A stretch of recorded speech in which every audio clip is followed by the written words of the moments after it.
Good afternoon, everybody. I hope you can see me. I just wanted to welcome you all to the UCSD Visual Arts Department first event of the 2021 academic year. We're so pleased to host this remote celebration and reading of Lesley Stern's new book, Diary of a Detour. As many of you know, but some may not, Lesley was a beloved professor in our visual arts department from 2000 to 2013. And so many generations of our students were profoundly affected by her mentorship, and she is still today working with some of our PhD students. She also made a lasting impact and positive impact on the colleagues in our department. And I know I'm not alone in saying, especially me. Lesley was chair of visual arts just prior to her retiring in 2013. Not only has she been a mentor to me as chair, but our friendship has been deeply meaningful to me. So when she asked me to contribute drawings to her book, honestly, my heart swelled at the invitation, though I admittedly have not drawn a chicken since I was in junior high school. Still, as a fan of her work, I was absolutely honored to contribute to this new, really marvelous and really magical book. So I'm happy to be able to introduce today's program. And I want to just tell you how it's going to roll out. First, Donna Haraway is going to introduce Lesley Stern. And this will be followed by a reading from the book by Eileen Myles, then Donna Haraway, and finally by Lesley Stern. After the reading, there will be a Q&A led by Professor Lisa Cartwright with Donna, Eileen, as well as Professor Ben Dollar from UCSD's Literature Department and film critic Girish Shambu. We're very honored to have such distinguished guests present today, and I welcome you to view their biographies by clicking on the link to our website below. You're also welcome to post comments and questions in the chat, which Lisa Cartwright will direct to the panelists and to Lesley. I wanted to note that Lesley has some problems with her vocal cords at the moment. So Eileen and Donna will each read excerpts from the book in that order, and then Lesley will read a very short chapter. She'll be able to answer questions later in the session, though ask that you bear with her if she speaks a little slowly. And now, finally, I just want to welcome Donna Haraway, who merits either a very long introduction or a very short one, as she is no doubt well known and esteemed by most of us here today. So I'll keep this very short and just mention two of her many books, which I think evoke her distinctive voice and singular contribution to contemporary intellectual and political life. Simians, Cyborgs, and Women captured the imagination of a generation of young scholars. Mindful of history, it also looked into the future in its weaving of biology, technology, and feminism, and its reinvention of the nature-culture divide by focusing on a larger than human world. The title of a more recent work, Staying with the Trouble, says it all. Haraway's work refuses to dodge the difficult questions. It remains provocative and inventive. In these dark times, her presence is deeply inspiring, and we are honored to welcome her here today to introduce Lesley Stern. So without further ado, Donna Haraway. Thank you. And just so that people who in the audience are certain to see these amazing drawings, this is an example of some of the chickens that run through the pages of this amazing book, the Diary of a Detour. By my count, 11 of the 80-odd chapters are centered on chickens, and they also make appearances in other chapters. And so I have a gift for Lesley to start with my introduction. I have a gift for Lesley, which is an Americana egg laid by peppermint. I'm afraid 2 days ago, because the seasons being what they are and day length shortening and all whatnot, spearmint is not laying every day. So this is a 2-day-old Americana egg for Lesley from peppermint. And I speak with my spokesfowl while I introduce La Doctora Gallina, otherwise known as Professor Lesley Stern, who is a writer to die for. I met Lesley, I think, initially in a writing group that included Katie Stewart and Susan Harding and Anna Tsing and Laura Berlant and Lesley and me. And It was really a transformative. My ear, the rhythm, the singing, the clarity, the astuteness, the sensuality of Lesley's writing drew me from the start. And that she was a lover of chickens was, of course, a highly consequential point from the get-go.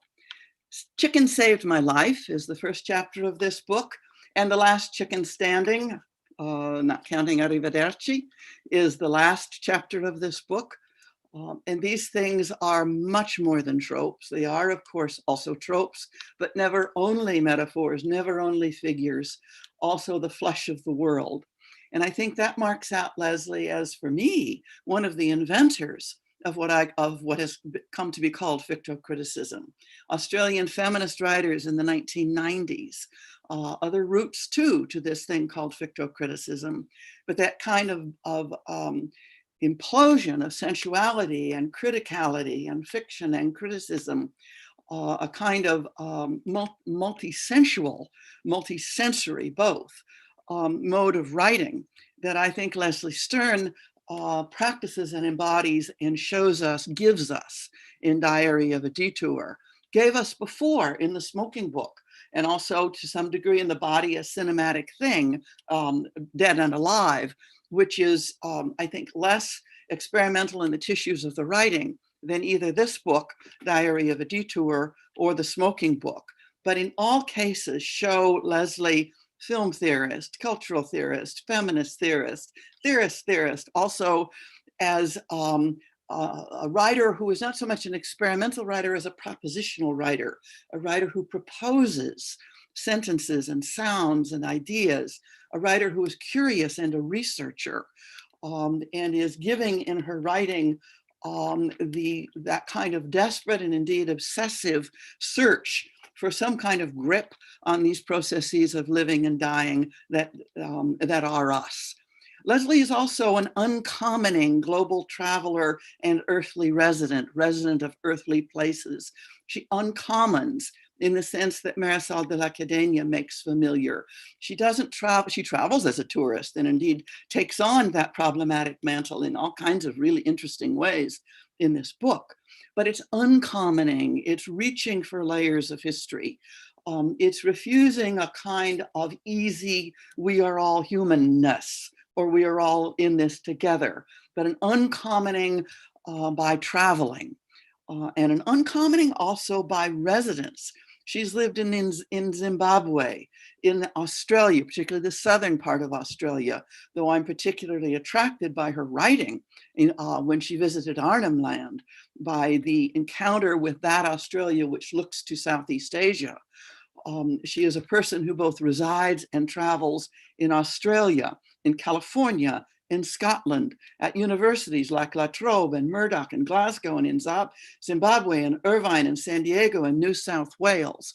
A person who has inhabited many places of seeking to know and seeking to give knowledge with and for each other.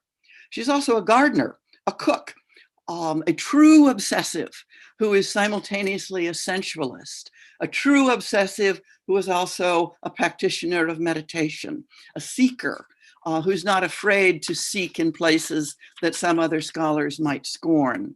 She's also a trans-animalist, if I might say so.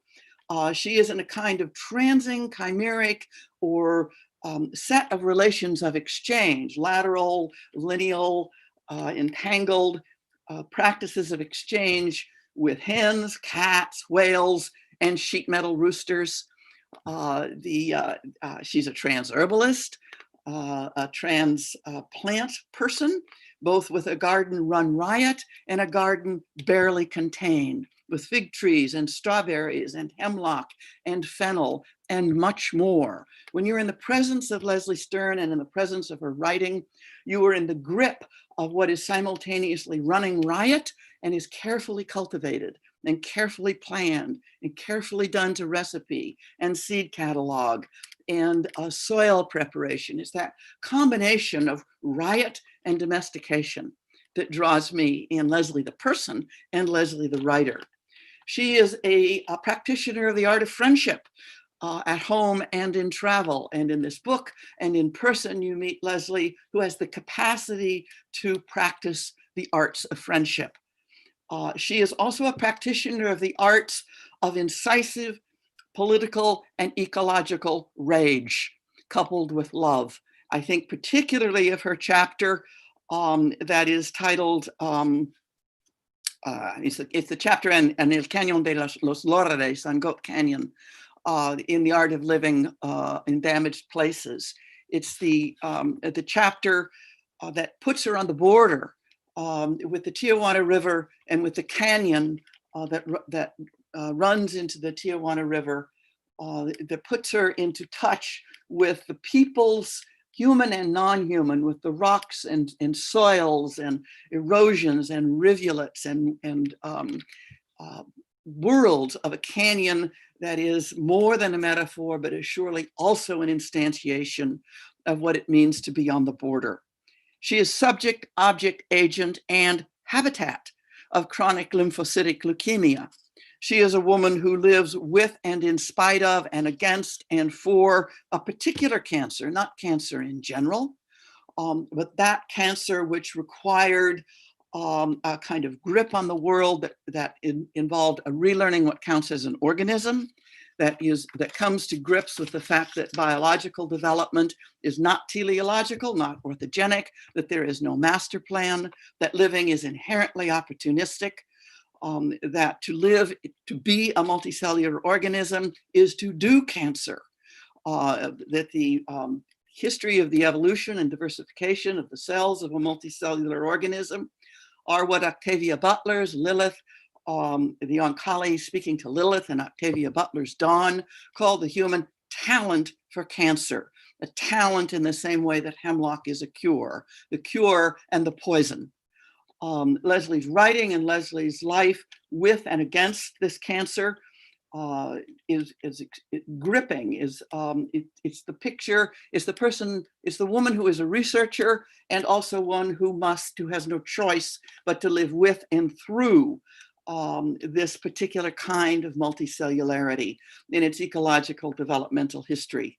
She understands that to be an organism is to be a detour. To shimmer is a detour. So I end my introduction where I began, with Lesley the obsessive and the sensualist, and Lesley the lover of hens. And I end with a very interesting chapter, a reference to a very interesting chapter in Lesley's book, which takes up the question of the chicken who is the last one standing, Holly, when Holly's companions die. And Lesley's watching this chicken who was not supposed to predecease her, who was supposed to predecease her. Lesley is not supposed to outlive these chickens, but life's not like that. So Lesley is left with the searing witness to a chicken alone, a chicken calling out at night when Sabrina is gone, a chicken whose loneliness tore me apart as I was reading, followed by Lesley going out to fulfill her obligation to deal properly with this chicken, going out and getting a couple of companions for Holly, and Holly meeting those companions in rage and rejection and fury. Holly's ferocious statement to Lesley in rage, that she will be generative and she will live alone, a social species, member of a social species. She will live in rage and rejection rather than fulfill Lesley's desire to somehow assuage the loneliness. Things get a little better after that. But I think this is, again, more than a metaphor. The way Lesley writes, that is about the world as flesh, as well as figure and trope and narrative and the rest. That it's the pain of an indifferent world and the pain of a caring world that Lesley writes about. So, La Doctora Gallina, organism, cancer, art, writing, dangerous companions, detours. This is the mortal life of La Doctora Gallina, Professor Lesley Stern. Thanks.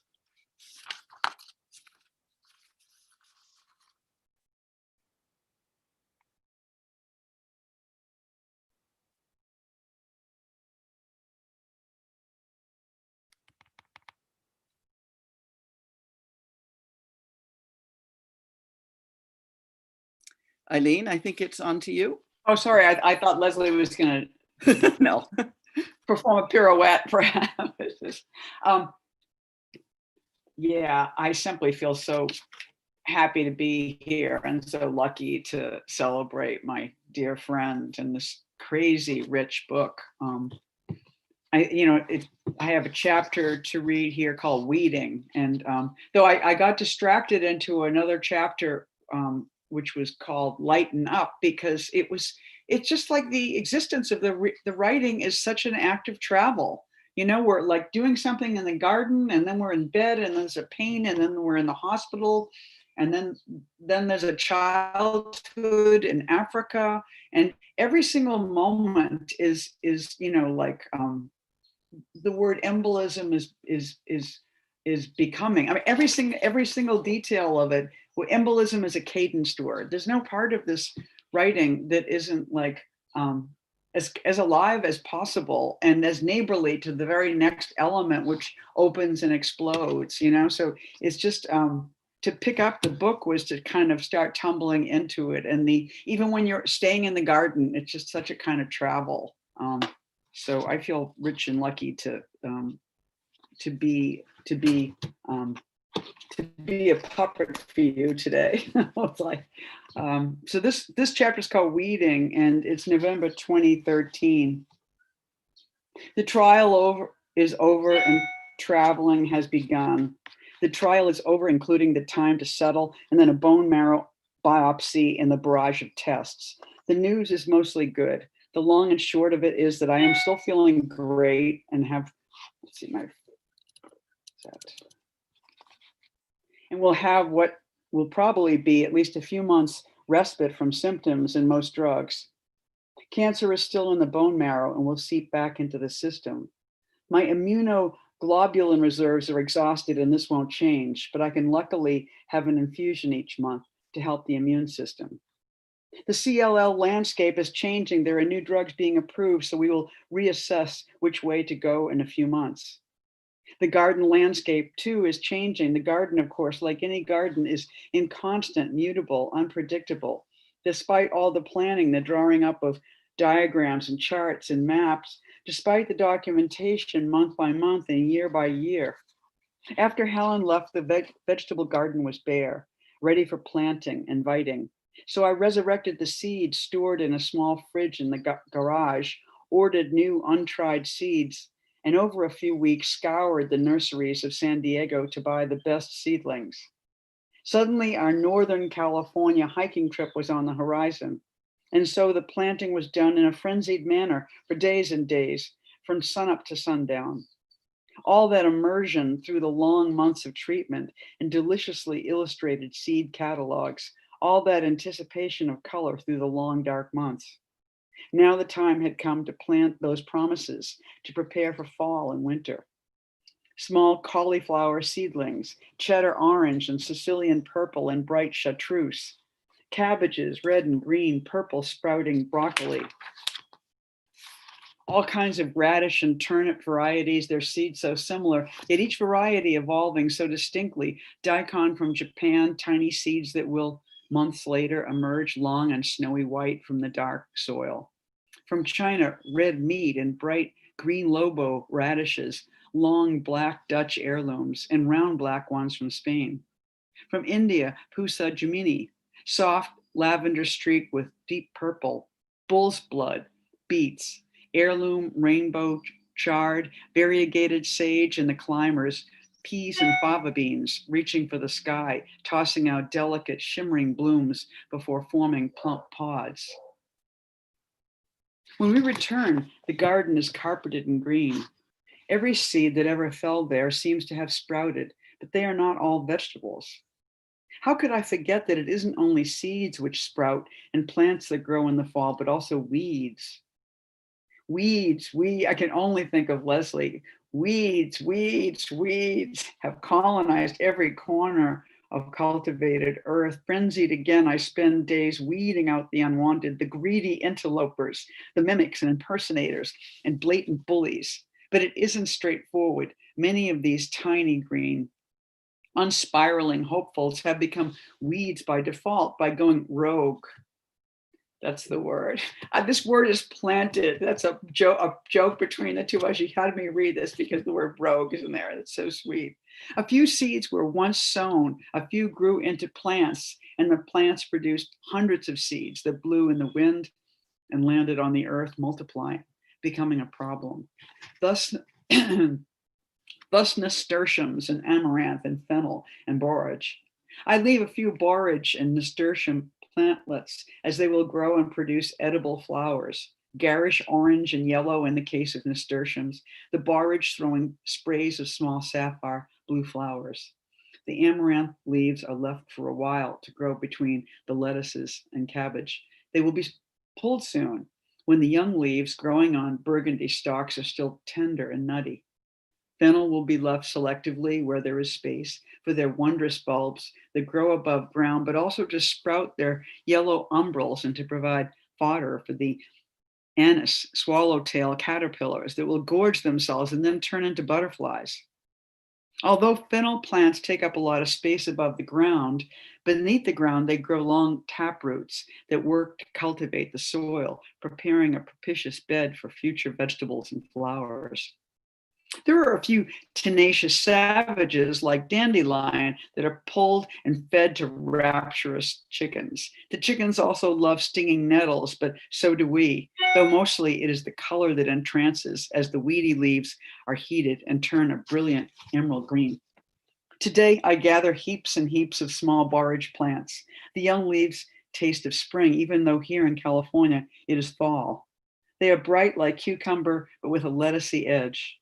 I make some ricotta and then fold into it the lightly mashed leaves with some shallots and thyme. From the Vietnamese store, I buy dumpling wrappers that I fill with this mixture, fold the wrapper over diagonally, and there we have a dinner of improvised ravioli. But as I feed weeds to the chicken, I hear the reproachful refrain, "What's the point of us, our eggs, if given the gift of tender young borage leaves and fresh ricotta, you are not prepared to pay homage by conjuring the queen of ravioli?" And so I make, in my fumbling, inexpert way, pasta dough, watching the eggs turn the dough yellow, kneading and rolling.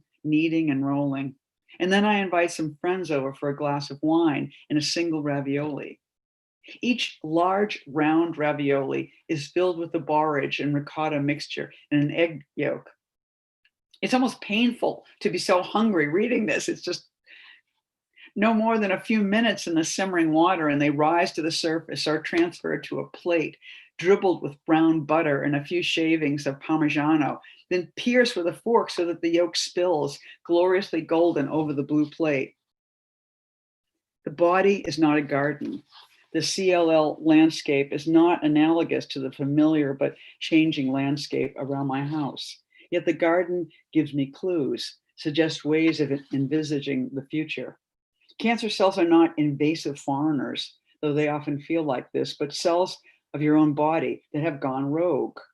When you are young, your body feels volatile, permeable, separated from the world by a membrane as thin and pliable as a sheet of fresh pasta draped over a rolling pin and stretched through the air. Older, your body feels more shaped, solid and stolid. But the body too, like the garden, is inconstant, mutable, unpredictable. Where some weeds are tasty, I doubt that cancer cells are delicious. But just as there are ways to deal with weeds that are less toxic, so too the recalcitrance of cancer might provoke more inventive and experimental modes of treatment. You turn your back on the garden for a moment and the weeds take over. Yet that moment when you are gone, a moment of vacation and adventure, gives you the ability to weed and replant and turn the weeds into sustenance for the compost heap or the body. Next stop, Australia. Ew.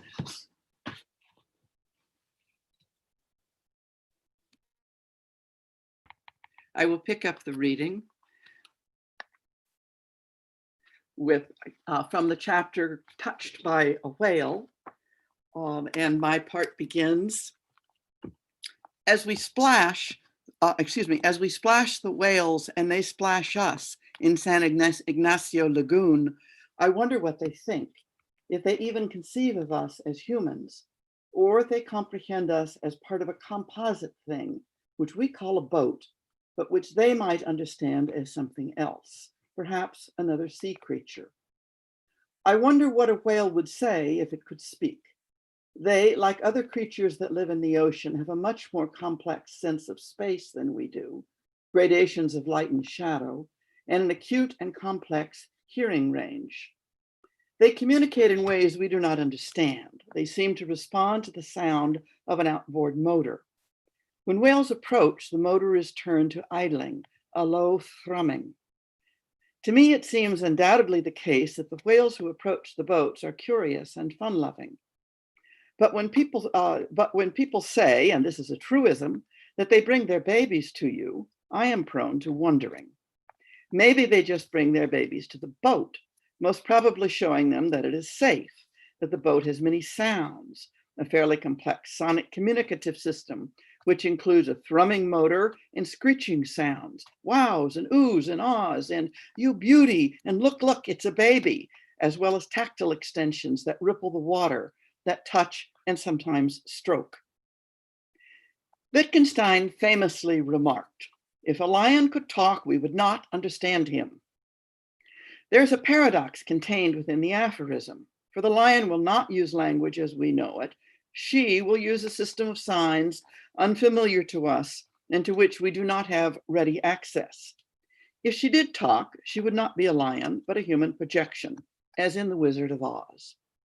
Of course, we have learned to live with and communicate with some species whom we have domesticated and who have in their turn animalized us to some degree, dogs and cats, and then of course, there is the peculiarity of chickens. In Pasolini's film, The Hawks and the Sparrows, birds talk. Quote, "I come from far away. My country is ideology. I live in the capital, the city of the future, on Karl Marx Street," close quote, announces the hawk in this allegorical, caustically comic enactment of a debate between Marxism and the church. It is also a bitter representation of a devastated landscape following the Italian boom, and it is also a delightful homage to silent cinema. Between the loquacity of the hawk and the silence of cinema, poetry. I imagine the whales may say to us, "We come from far away," but I do not think that they live in the country of ideology. And yet, like us, not outside it. Between the visible and the invisible, loquacity and silence, the reemergence of lost species is moving in ways that are hard to express. The way hope jumps and catches in your throat as you see a 40-ton whale rising out of the water, slicing the air with precision and grace, and sinking down again into the deep. If poetry were at my fingertips, I would tap out the words of an unknown language. But all I can do is try to negotiate the reefy shores where inexpressible awe hits the sponginess of sentimentality and the cheesiness of anthropomorphism. Back home, Elvis jumps onto the bed, uttering a few guttural laconicities. There's a word. I reply in human talk, a mix of English words and emphatic noises. I believe he has a pretty large English vocabulary. My knowledge of cat talk, on the other hand, is very basic. Sometimes I think he simply pretends or refuses to understand what I am saying. Quien sabe? Who knows? Chickens. Well, chickens are a more difficult proposition when considering this question of the talking lion. They are less loquacious and bombastically intellectual than the crow, but they do seem to communicate through sound, which resonates in some way that I feel a part of. Not invariably, not all the time. They do not understand reprimands. I do not understand why suddenly out of the blue, Sabrina has started pecking my leg quite viciously whenever I venture into the yard. She has also taken to bullying and pecking the other two, so perhaps she considers me another chicken. Yet there is what I take to be a kind of communication when I go out before bed to make sure the door to their inner house is locked. I speak and let them know it's me and not a predator approaching. And they too, and they coo and chirrup very softly, the three of them forming a song line. It is a sound that moves into my chest, calming the sputtering old heart. I also read from a chapter called Chimera. Modern Western medicine has many tools that are sophisticated, but every trial, every new and experimental drug requires faith as much as certainty. It is a belief in so-called Western treatments, is a belief in so-called Western treatments so much more delusory than the single-minded medical pursuit of a definitive cure. If our bodies are stochastic, neither fixed nor singular, so we might be predisposed to respond to a heterogeneity of treatments. In talking of the inflated rhetoric around the cure as chimerical, I was using the term in the more common sense, to indicate an illusion or delusion or unrealizable dream. But my feelings are not as straightforward as they might seem. The biomedical resonances infiltrate everyday common parlance and simultaneously invest apparent scientificity with the poetry of myth, the cadences of magic. The chimera is not simply an illusion, but a hybrid construction, a multi-species creature. This is what we are. And this is the clue to survival. It is much easier for cancer cells to develop in a body than it is to restore the body to a pristine or cancer-free state. The body is stochastic, and so is cancer. It is a model of evolutionary diversification, mutation, and adaptation. The chimera is a term that comes to us from mythology, and it is easy to think of CAR-T as an almost mythological procedure, as though we were entering into the realms of science fiction, as though the future were walking backward to meet us as we stumble forward in the dark.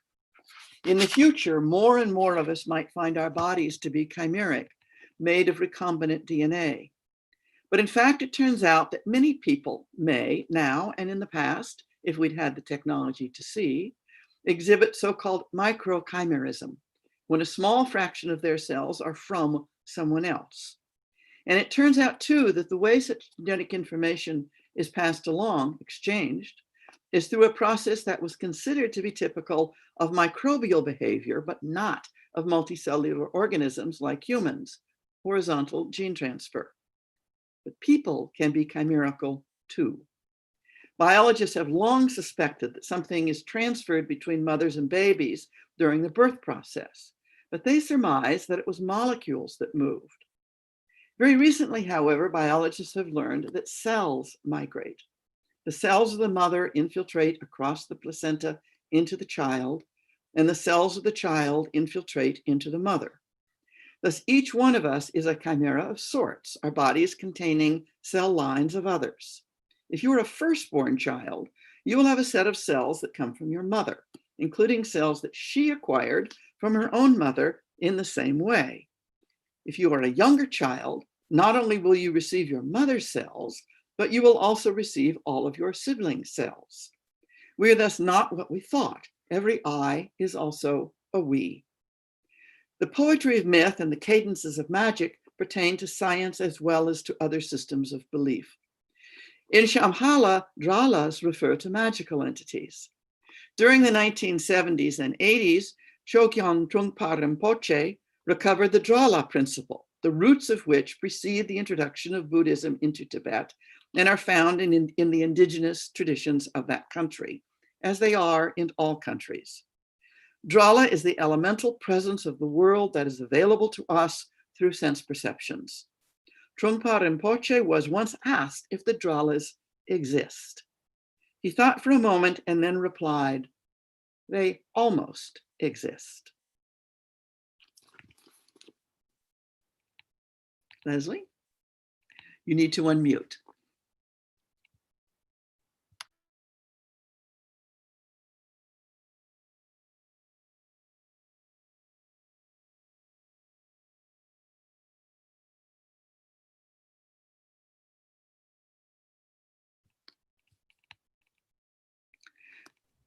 Okay, sorry about that.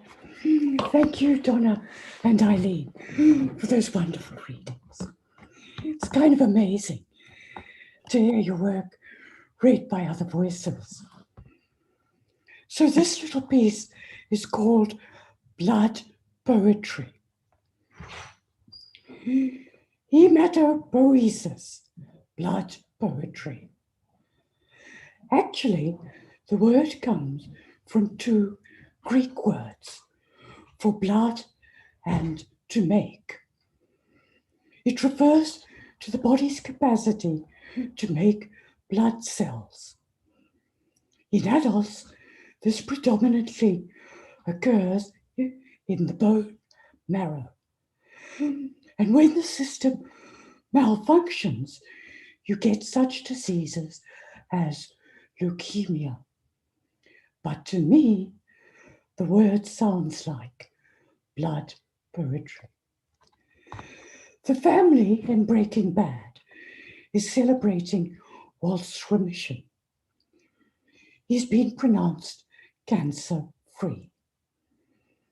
Hank, Walt's DEA brother-in-law, tells of an incident that occurred early in the series. He tells it as a story with a bottle of tequila. The family gathered around the swimming pool.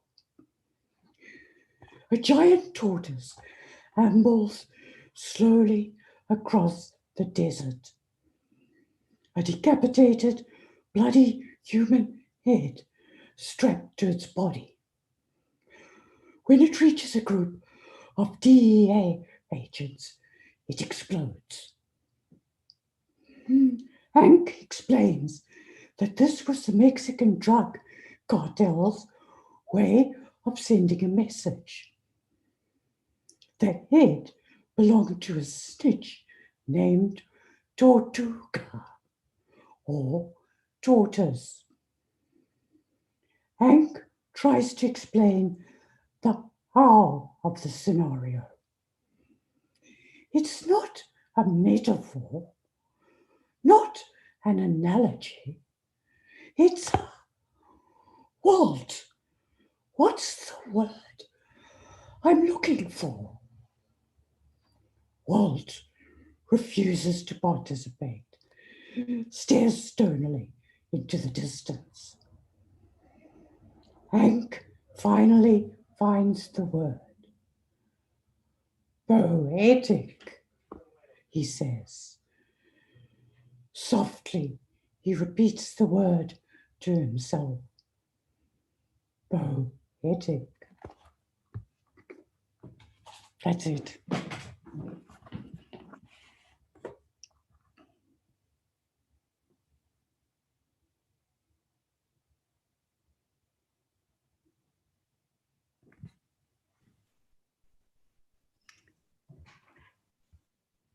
Thank you, Lesley. Shall we move on to the conversation? Okay, I'm Lisa Cartwright, and thank you, Lesley. Thank you, Eileen. Thank you, Donna, for your words and your readings. So moving and so powerful to be here with you and with this group to welcome Lesley's book into the world that all of us here inhabit together through Lesley, who has been really a mistress of the art of friendship, as Donna tells us, and who has joined us all in Rage Coupled with Love, as in a process that, as Lyndall Jones says, it starts with the chickens. So thank you, Lesley. I'm here to moderate the conversation, and to do that, I first want to welcome some people here who have joined us on YouTube and are not able to post in our Zoom chat, but I wanted to say welcome to the writer Jane Goodall, who joins us from Canberra, probably with her morning coffee, to Lesley Ruda, who many of us know through the Helping Hands blog, through which much of the material in the book was written, and through which we all connected around Lesley's writing as it unfolded over time, to Katie Stewart as a traveler with Lesley in ficto criticism, Leslie Dick, another co-traveler in writing with Eileen and Lesley, to Ricardo Dominguez and Amy Sarah Carroll, who join us here locally, which is a great joy for Lesley and for all of us in San Diego, to Dana Poland and Marita Sturkin in New York, to the spirit of Miriam Hansen, who is here with everyone who joins with and loves Lesley in the film community. Miriam is here with us today. To Doris Bitar and Alana Zilberg, and to Judith Herskos, the local friends and artists who participate with Lesley in Feldenkrais, to Adrian Yannick, who is always part of the San Diego community from afar, along with Marta Hansen, to Home Among the Gum Trees here from New South Wales, and to Jonathan Rosenberg and Sandy Flitterman. So many communities from around the world who have come to join Lesley. So I'm here to moderate a conversation that is going to begin with comments from Girish Shambu and Ben Dollar. Girish, you probably all know from girishshambu.net, is a prolific and incisive film blogger, a founder with Adrian Martin of the film journal Lola, and on the faculty at Canisius College, which is not far from where Ben Dollar grew up. Canisius is in Buffalo, New York, and Ben Dollar is from Warsaw, New York. I have a love of upstate New York, so I must mention this. Ben is a poet and a professor of literature at UC San Diego, a recipient of a Walt Whitman Award, a member of the Academy of American Poets, and author most recently of Faux Hawk with Wesleyan University Press, which I very much recommend. So we'll begin with Girish and his comments, and then we'll open it up. We'll move on to Ben and open it up to conversation with Eileen Myles and Donna Haraway as well. Girish. Thank you, Lisa. Thank you, everyone. Thank you, Lesley. Such a pleasure to be here and to hear Lesley's work being read. It's a real thrill for me. I want to just quickly say that the Zoom background that I have is of one of the stars of Lesley's book. It's Elvis, King of the Cats. And the little backstory here is that Lesley and I both wrote little books in a series, and Lesley sent me a picture with Elvis. Well, I should say I've been reading Lesley for a very long time now. And over the years, I've come to realize that she and her writings form this one-of-a-kind universe that I don't know how to compare to any other person's life and work, let alone anyone within this artificially bounded space that we call the discipline of film and media studies. If there's one thing that draws me most to Lesley and her work, I have to say that it's her inability to just stay put in a predefined space, to speak a pre-existing language. In all her work, there is this impulse to just burn through boundaries. And so I want to say a few words about Lesley and boundaries. There's a wonderful interview conversation on the internet that took place between Lesley and our mutual friend, Tracy Cox, who's a scholar and artist at the Savannah College of Art and Design. And in this lengthy, wonderful, enlightening, insightful conversation, which you should seek out on the internet, it's at the journal that Tracy founded called the Cinephiles. Lesley talks about film theory of the 1970s, which was a formative period for the discipline. And at that time, she talks about this boundary that existed, this separation between the psychic and the bodily.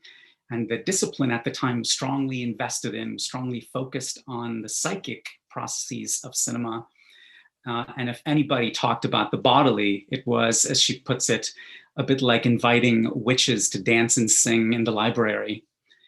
But even though the discipline seemed to be pushing its scholars in this one dominant direction, this made Lesley herself seek out films, especially independent films, experimental films, a lot of them by women filmmakers, that provoked new registers of affect, new forms of sensory viewing. She also talks there about something very fundamental, how cinema moves. So there's kind of two meanings here on either side of a boundary. On one side, we have cinema as a medium, as a technology of moving images and sounds. And, we literally see how movement occurs in cinema, for example, from one shot to another, montage, but also movement in other registers like color or sound or rhythm. But on the other side of the boundary, cinema also moves us emotionally and intellectually and in a bodily fashion. And it's remarkable how Lesley's writing has always kind of enmeshed these two sides together, has always linked aesthetics and a very close attention to aesthetics, linked it to sensory experience and affect in a way that kind of pays close, detailed attention to both sides.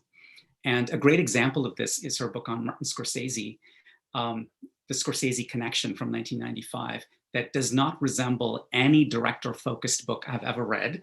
It completely flouts the boundaries of any director study, and it does this blatantly, extravagantly, I should say.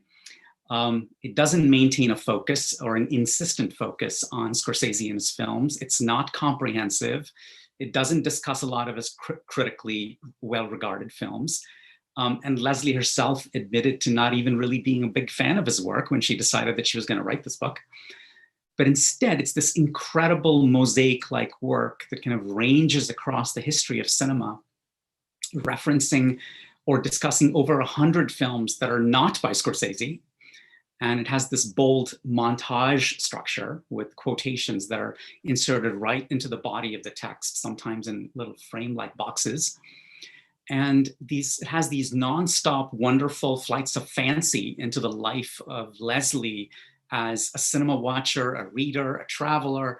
And its method is to expand small details from these films into full-blown performances of a deeply embodied kind of writing. So I want to close my words here with something that Lesley once said about the 25 years that she spent in Australia, where she was an academic, but also she was part of this incredibly diverse and heterogeneous arts and culture scene, which didn't have rigid boundaries between academia and the art scene, or between the art scene and politics. And she ended up writing pieces on a range of subjects, film, but also photography and performance and feminism and Zimbabwe, where she grew up. And she has this great line in there where when she's talking about this, and she says, "I was nurtured into a dispersal of personae."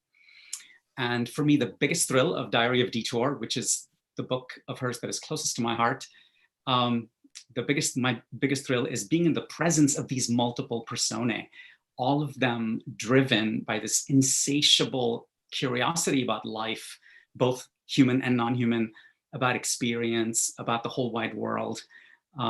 Like she says in Diary of a Detour, where does one country end and another begin? So thank you, Lesley. Thank you, Girish. Thanks, Girish. Hi, everyone.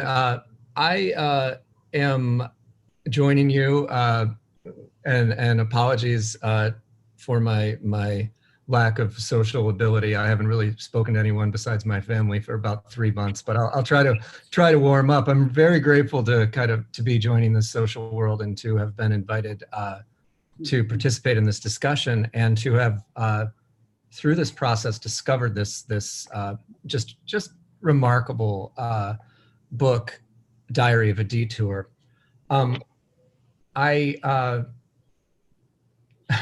When you get cancer, which I have gotten and have been living with, sometimes it does open you up to new social worlds, and I'm happy that I have this opportunity to kind of overlap with Lesley, and that the knowledge that or the kind of kinds of thinking that one is that is inflicted upon one, or that one finds in that process, kind of open you hopefully up to different kinds of reading. And I felt like this book, to have been kind of gifted this opportunity to look at this book and to live with it for a while, has just been so, it's been important. It's been truly important just personally, which usually I don't really want to talk about the personal impact of a reading.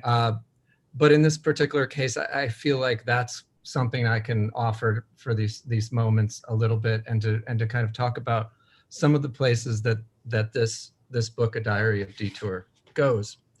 In the literary world, in this particular moment, at least in the world that I'm kind of traveling in consistently, it's been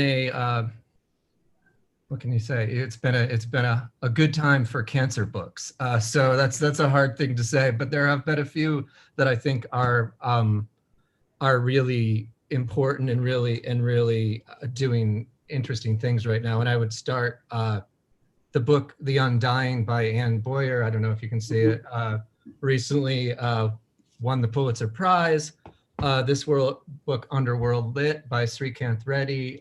These are both writers of kind of my generation who have written recent books, kind of trying to write from a place of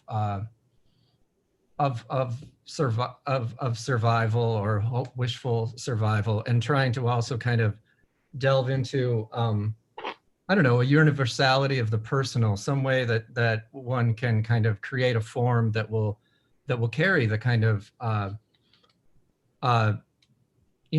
shocking news that one's life may be, and one's loved ones' lives may be severely impacted by a diagnosis. I was diagnosed with stage 4 melanoma in 2014. There weren't treatments at the time, and because we live in a good time for cancer books, they've begun to make them. Immunotherapy reared its head, and in my particular type of cancer was a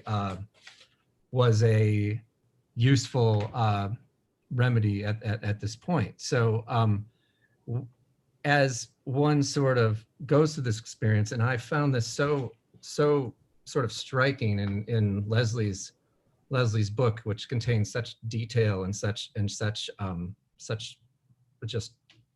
just radical new kinds of thinking.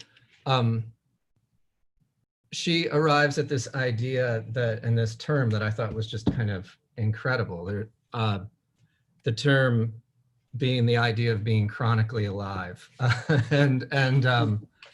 I felt like in terms of reading the book from the first page to the end of the page, there are dramas that build up. Yet the book really is challenging a lot of concepts of form. It's variously described on the back as memoir, cancer. I don't know if you can see this. These are the things that we put on books to try to figure out where to shelve them. On the cover, it's called a diary. It's part of a series called Writing Matters. So now it's also known as Writing. And then it also has this detour on it, which I think becomes the most sort of useful and probably the most determinative sort of term to place next to this book. The detour, the turn away, the alternative, the slight move askance, even the looking away, which I think many of us kind of can identify with in our own sort of universal personal right now. This sort of notion that somewhere behind us or right in front of us is something that is almost too frightening to comprehend. We're all kind of living there right now. I wanted to, because this part struck me so deeply, this notion of chronically alive, I'd like to return to the book just for a slight moment and read the part of this book that made me kind of elbow my partner in the middle of the night while I was reading it, and just kind of return to this notion of chronically alive. I don't think it spoils the book. It's not a Hollywood script. It's not a linear argument that this book is making. It's a diaristic kind of compounding. So I'm going to read this, and then maybe we can open it up to questions and move forward. As it has gradually dawned on me that I'm surviving, there is something unexpected that I have had to face. A cow in a slaughterhouse. That's what I felt like when I received the CLL diagnosis. A cow hit by a bullet at close range between the eyes. But unlike that putative cow, I did not drop dead, and instead received a curious kind of immunity. I was inoculated against a particular affliction or mode of suffering, able, on some level, to imagine that all my loved ones would outlive me, that being the one to go first, I would not have to deal with the pain of separation and aloneness. Death itself, or the specter of one's own death, I have found, is not so frightening as facing up to the death of those who sustain one's own life. Elvis is gone, the chickens are going, and one day it is quite possible that I will have to witness and endure the passing of Jay, of being alone without him. As I begin to apprehend this, my breath stops, my heart speeds up. It's impossible to apprehend. I suppose I have gradually had to relinquish this fantasy of passing away first, of letting others, at least in my mind, cope with irreparable absence.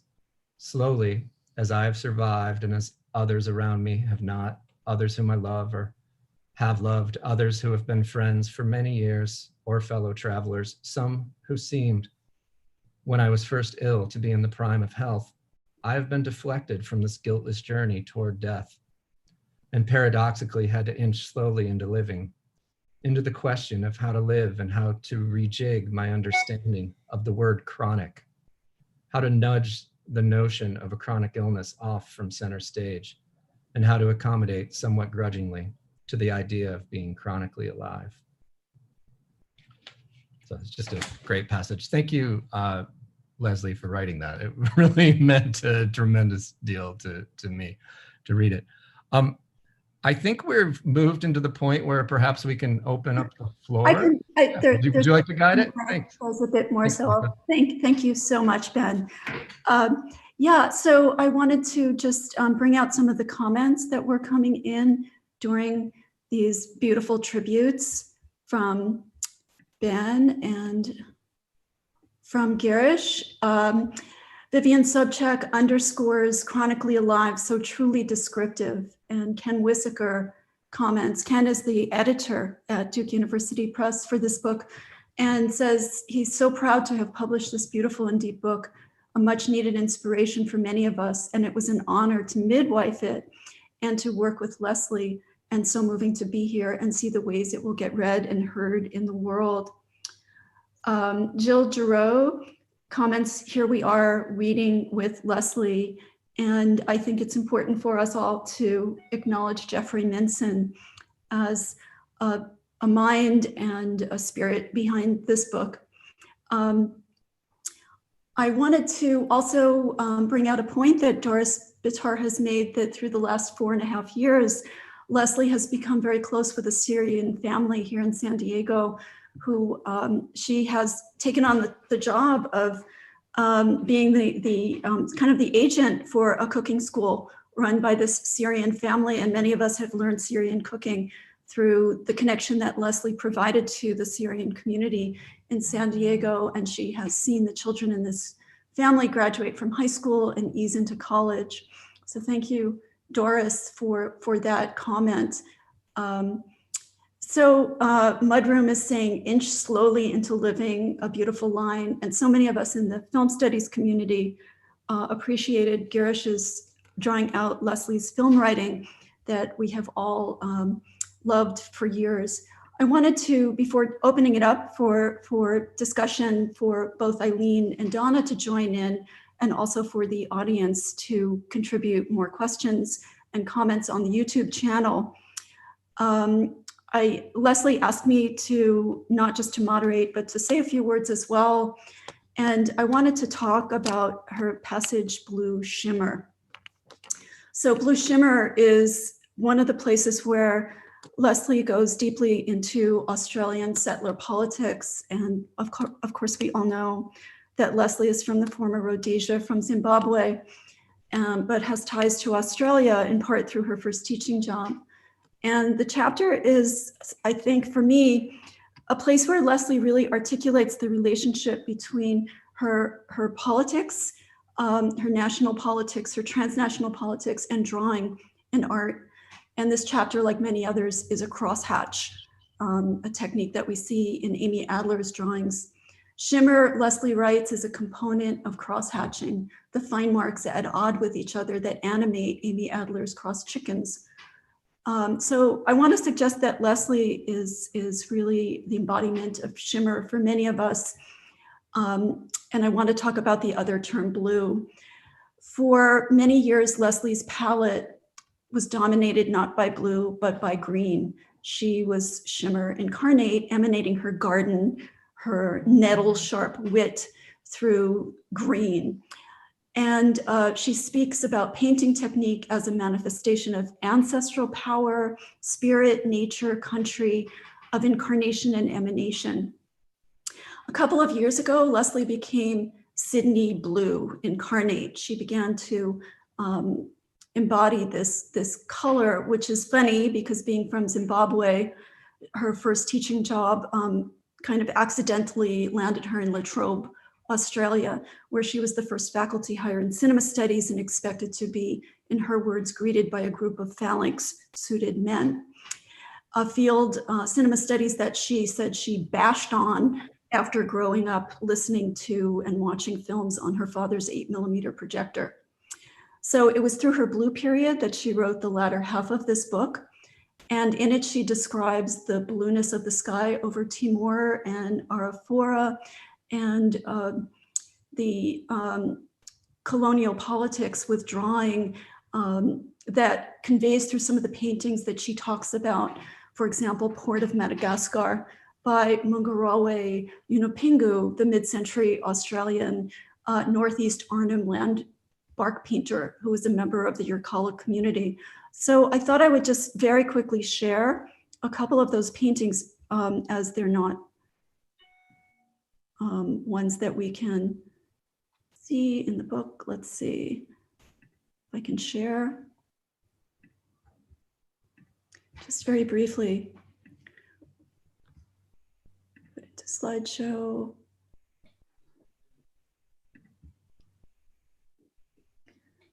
So Amy Adler's beautiful crosshatched drawings that animate the chickens and bring them to life for us.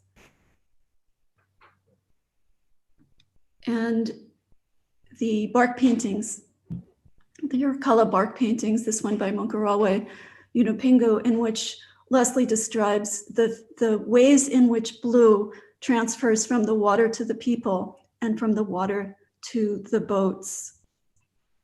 So I'm going to stop my share there and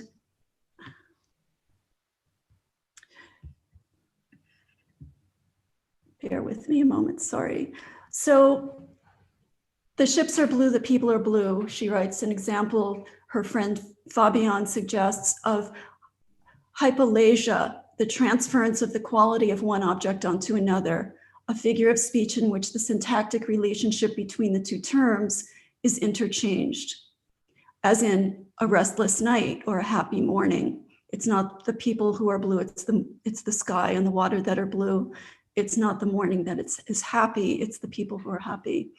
But the epithet in this painting transfers in the opposite direction, from nature to human and technological form. The people in the boats channel the blue of the water. Patterning, like genealogical patterning, Lesley writes, matters more than classification. So I just wanted to conclude by saying, you know, Lesley wrote that she had confidence in Dr. K. To use the analogy of the sweet spot rather than the magic bullet to her was very important. The sweet spot, she explains, is the place where a drug or treatment can do the least harm and deliver benefits. By embodying hypalasia, the transfer of the quality of one object onto another, Lesley as blue shimmer as Lesley, Lesley's voice carries over and above hypalosia, or loss of speech. For so many in this gathering, Lesley is the sweet spot, the shimmering locus of the communal chicken scratching and cross-hatching of social and political life, words and color and sounds that render our worlds more lush in genealogical patterning and pleasures through Lesley and Jeffrey and their world. So thank you, Lesley, for asking me to say a few words. It's an honor. And I would like now to ask Donna and Eileen if there's anything that you would like to add to our tribute panel at this point. I think I only wanted to add, and I think this might have been a little spin-off from what Ben was saying, that this marvelous accidental quality that really reigns in this book, and I think is part of why it feels so vivid and alive. And I think in part because one doesn't, even though cancer is part of oneself, one doesn't invite it. It comes and then becomes a force in one's life. And I thought about that, like when Ben was talking about the books that have come forward culturally lately that talk about disease and cancer specifically as subjects. And it struck me that, in other moments of writing practice and avant-gardism, the dream holds that space, and is kind of the uncapturable object. And because of it, it's the perfect writing object, because you can't, even as you're trying to relate it to the person you wake up next to or who gets stuck hearing about it in the morning, it's fleeing. And I felt like the subject of cancer has as many holes and creates, this book is such an accumulation. Like, I don't think the blog would have happened if you hadn't been struck with this. And the blog came out of the website, it seemed to me, that created the book. And the book is an assemblage of each happenstance way of being in a day and occupying it. And then the chickens occupying the blog. And so there's such a growthy, very incremental way of the book becoming, so that even I just think of such moments as, the passage I was talking about earlier, where we begin in the garden, we go to the hospital, and then there's suddenly this lovely little miniature of Jeffrey, which is one of my favorite parts. It's just one freestanding little paragraph in which we talk about what it begins, I think, with what Jeffrey does, and then what Jeffrey reads, and then we end up in the same way, and it's almost like a poem. And it just each moment in each chapter and the book itself seems to have this kind of wariness that has an uncanniness, which is not a conventional subject at all, but it seems to have a history that strikes me as the way art used to be and what it's becoming in a way, that the proper subject is improper and uninvited, and then becomes ours because it always was, in a way, I'm struck by the way each of the other readers focused on one of my favorite parts of the book, so that by the time everybody was finished speaking, so many of the deep and provocative and so many of the propositions that Lesley has given came out in different people's readings and references. And I want to say just a tiny bit about the chronically alive and the blue shimmer chapter, because it's the word it's time. Chronically alive is a reference to the question and indeed the problem of time, and the many different kinds of times that are lived at once, but don't braid into something that quite holds together. In the time of a life, I'm thinking of the way in Blue Shimmer, the time of the life between Australia and Indonesia through the water is cut short by the closure of borders. The ways that times of living are cut short by borders between Mexico and California. The ways that the times of geology, the times of rivers, the times of gardening, the multiple kinds of times are engaged repeatedly through this book. So that to say one is chronically alive is not just some kind of reference, some kind of twist on chronic disease, but some kind of something other than that for me, that is about the complexity of living and dying in time. So that this book escapes the terrible fate of being a pro-life book. It's a book about the complexity of living and dying as mortal creatures on a mortal earth, so that times of pandemia cross-cut the times of earthliness. Anyway, it's the time that I wanted to call attention to that runs through this book in so many ways. I wanted to jump on one of Lesley's sentences too, which is, like everyone else, I'm going to die. And it just seems like, is that a threat or an invitation? You know, it seems like it makes this beautiful like dent in the book, and the communal quality of it is sort of, it's funny. It's sort of a funny thought, because the book is so much about this disease, and yet you sort of front load it onto us before we think about you. And I think another very funny, it's a very funny book. Your writing seems to be, I feel like it reminds me of the sensation of when we're writing and we write something and we're laughing as we write it. And I think after you were talking about the chickens, you suddenly say the sequence becomes ruffled. You know, and it's so kind of corny, like the sentence. I mean, you'd already said that I become chickeny, the chickens become human, and now the sentence becomes chickeny too. So there's such travesty and sort of ruffled imitation in the writing. You know, part of it's unstillness again. So I think I'll jump in with some more of the comments from the YouTube chat, and we do apologize that we can't have everyone on the Zoom commenting.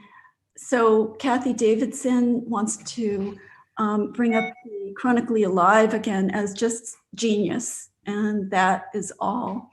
And Jane Goodall, I can think of no question, so send the tingling of a nervous system switched on by this quicksilver exchange of inspiration prompted by our so loved friend Lesley and her refusal to stay put.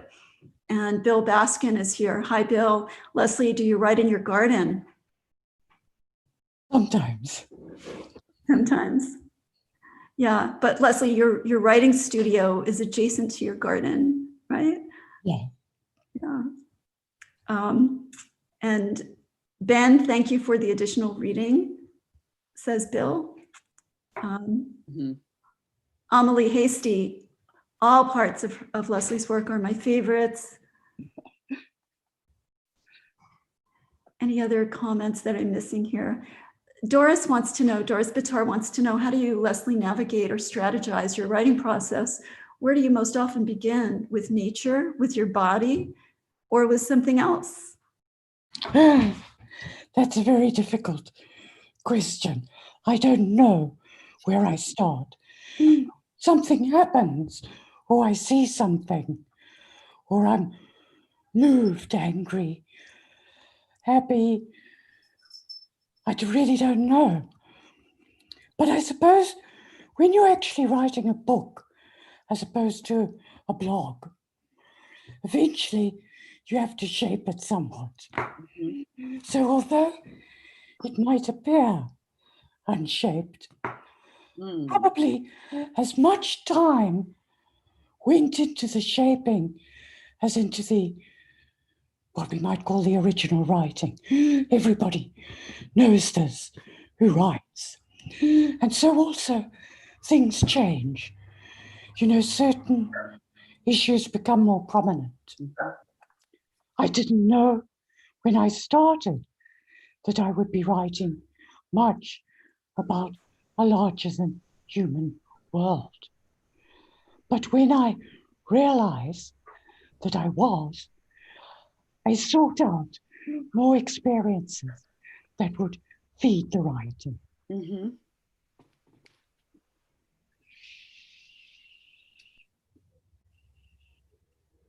Does that make you happy, Doris? Ken Wissaker underscores what you just said, saying that's right, Lesley, it's so right. And you have a comment from Lynn Tillman. Hi, Lynn Tillman. Lesley's use of the I gives a sense of a communal I. I think because of how she relates to chickens, her friends, her garden, all this is in her eye. And I think that is a really beautiful way of responding also to Doris's question. Thanks, Lynn. Yeah, thank you. I'd like to say something else, that this book does not let me as a reader off the hook of confronting a suffering that is ongoing and that I can only partly understand. And there's a kind of, there's an art, there's an extraordinary skill in the writing of this that calls me anyway to account in a way that this book, it's funny, it's all kinds of things, and it is profoundly painful in ways that I think takes a lot of courage to put into the world. And I don't think that should be somehow forgotten. I've lost a brother. I know that too many of us both have had cancer. I bet all of us, I have, I don't know. This is something profoundly hard, as well as all these other things we've said.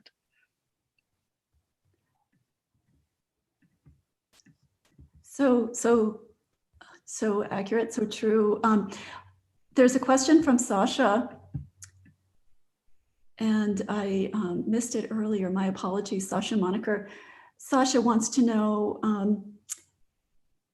do the words come, Lesley, when you read? Yes. People often ask me, I guess they ask all gardeners, what do you think about when you're gardening? And I have to say, I think about gardening. That's all. I'm so focused on it. But then something happens in thinking about the garden. It provokes other thoughts. They're not very much like an argument when I'm weeding. It's more like a series of associations. And it's later when I'm sitting on the bed with my Mac Air or at my office that I'm able to put those associations into a more legible, coherent form.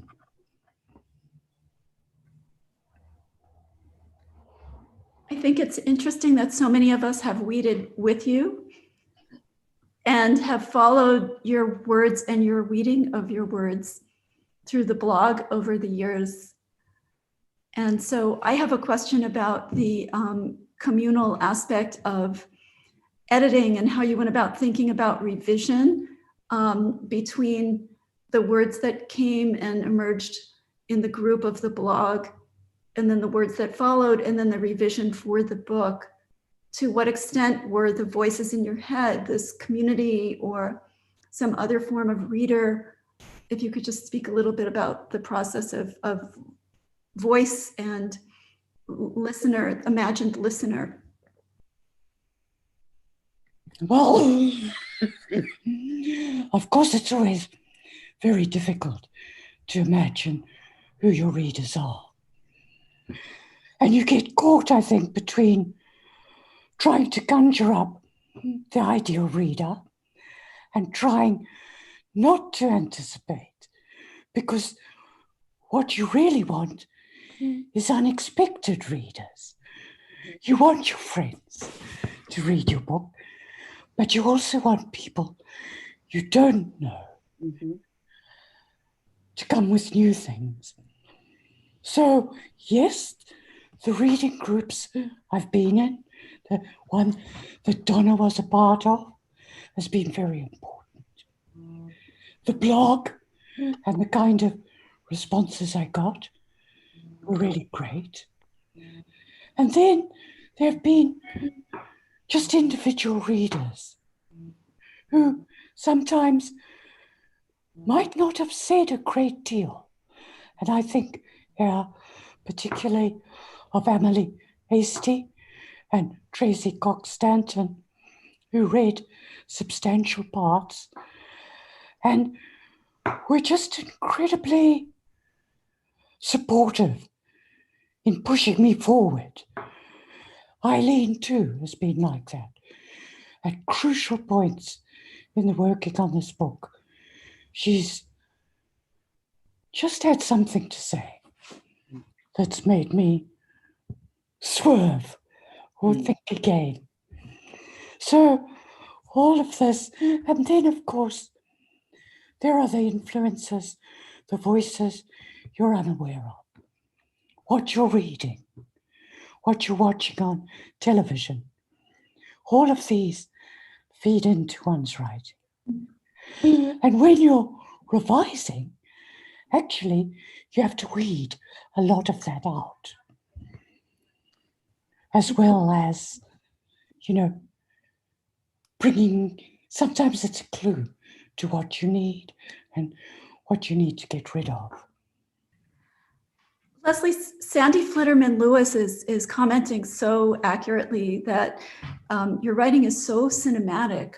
And she asks you, are there vestiges of your cinema studies writing days in this work, in your current work and in this work?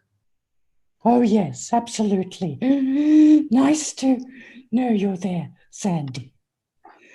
I think I do think cinematically.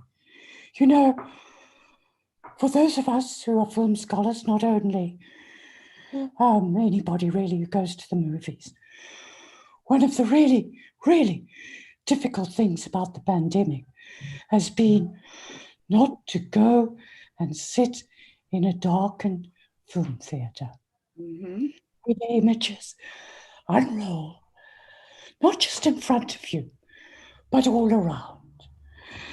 And for me, yes, the cinema and the world is cinematic in a way, because I guess so much of my training was about how to write about cinema, which is, for me, was always incredibly difficult.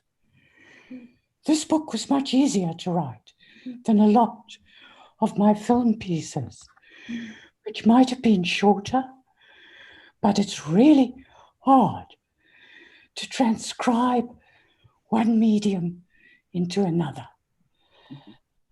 And not just have a duplication, but somehow evoke the spirit of the medium you're trying to talk about. So, although it was hard, Sandy, I am really glad for all those years I spent trolling away, trying to write about cinema. So wonderful to hear the connection between the two, and also with the other node, the gardening. And Marta Hansen comments that gardening is thinking, reading is editing. Lesley, I often think of you when I'm doing both. And I think that speaks for many of us when it comes to Lesley's writing and the way in which she traverses writing, cooking, performative everyday life. It transforms the way that we do our work. So for many of us, Lesley, you are a methodologist who influences the way that we, not only the way that we write, but the way that our writing intersects with other aspects of our lives. There's a question from, a comment really from Sarah Miller, who's thinking about assemblage and Richard Kostelanetz' theater of mixed means as applied to your thinking, Lesley: writing, reading, cooking, befriending, feeding. I don't know if you want to comment on that at all, you or anyone else on the panel. This theater of mixed meanings. Well, just quickly, I was thinking so much about, it was in the passage Eileen read, and it was a term I had written down multiple times as I was kind of reading through this book. sustenance and that which will, you know, sustain also. In that case, it was the sustenance of the compost pile. And I thought it was just such an interesting thing. There's also the chapter that's about finding good bread in San Diego and making it. I wanted to, well, maybe later we can talk about San Diego bread, but that accumulation is something that is such an interesting thing, and as a form of sustaining, which I think goes back to Donna's notion of chronic as a time, as a consideration of time. The thing that's so fascinating about this book is if you start to pull on a string, it is beyond like the tropes of the book or the metaphorics, kind of like the passage about Breaking Bad that we heard. The arrangement is poetic of these ideas. The consideration is so deep that it's not just, it isn't just, it feels like an assemblage, but an assemblage of things that are so deeply considered is the way that I was reading it, that were so lived in that they become something else.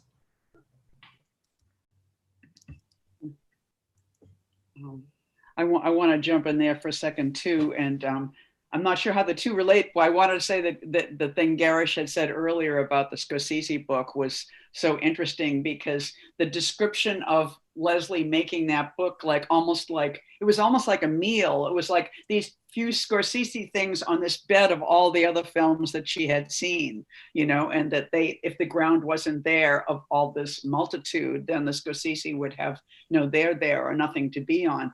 But I was also thinking what you said, Lesley, about going out, like there are a few modules of the book that existed, and then going out to get some more like experiences or something. And because I think of that as such a young thing, like before you know who you are or what writing is, I very deliberately did things thinking I'll write about this. You know, it was the great excuse for the experience of my life was that I will later copy this. You know, and to think that that's an abiding part of the writing practice, which is to have this and this, and then see a hole right here, and you have to go out and get stuff. And I think it's research in some ways, but it's also a very filmic way to work, which is just, when I watched filmmaking when I was younger and started to see how filmmakers wouldn't know where they were going, they would just have an idea and they would just shoot a little bit of this, get some of that footage, then get a little bit of this. And then we'll figure this out later in terms of making the form of it. And this very much, you know, like other books and this book, I think it's such a cinematic writing practice, and it's fun to think about that. And the acquisition of material as not being a youthful practice, but a constant one. Eileen, I think that really underscores some comments that we've gotten on the YouTube channel from, for example, Jonathan Rosenbaum, the film scholar and writer. Reading and hearing your delicious prose, Lesley, is like having a meal with friends. And of course, Lynn Tillman wants to know, so Lesley, when did you start cooking? And just to kind of tag a couple of questions onto that are related, how are the chickens doing? And tell us a little bit about the chicken drawings and your collaboration with artist Amy Adler in the inclusion of the drawings. And we all know that Amy is also a filmmaker who is emerging on a project I'm not sure we're able to talk about now, but it's quite exciting. So Lesley, if there's anything in that batch of comments that you would like to respond to, or would you like someone on the panel to take it up? No, I'll try. So, when did I start cooking? Well, I was very resistant because my mother did not want me to leave home without knowing some basic cooking. Basically, so I could get married, I guess. So I resisted that. And then I found a husband, well, boyfriend for long time. Not Jeffrey, an old one. And he was a superb cook. So I didn't have to cook. So that went on for a number of years. And then I became deeply resentful of the fact that I worked so hard as a sous chef. Say that again, sous chef. And he got all the praise. So I thought, that's it. I'm going to learn to cook. So that's your answer to the first question. What was the second one? Well, I could start on the last. Chickens. Oh, the chickens are doing well. Jeffrey and I spent about an hour yesterday trying to round Gigi up. She had escaped yet again, and she's very turbulent. She was very happy to be out in the world. So it was a battle of wills, but they're doing very well. And the collaboration with Amy. You know, Amy is an artist well known for a very different kind of art, and she's also a filmmaker. But I know that Amy is also fantastic at drawing, and she's an old friend. And so I asked her long ago, if I ever write this book, will you do the drawings? And in the end, it had to happen very fast because Duke wonderfully and unexpectedly agreed to the drawings being filtered through the book. So Amy, who was on holiday at the time, dropped everything and did the chicken drawings. And then, which were just marvelous. I was absolutely happy. I had no questions or complaints. And then Duke also gave me the opportunity to place the individual drawings throughout the book, which I really appreciated. And so that's it, I guess. Can't hear you, Lisa. Sorry, Amy, would you like to say something about your contribution of the drawings?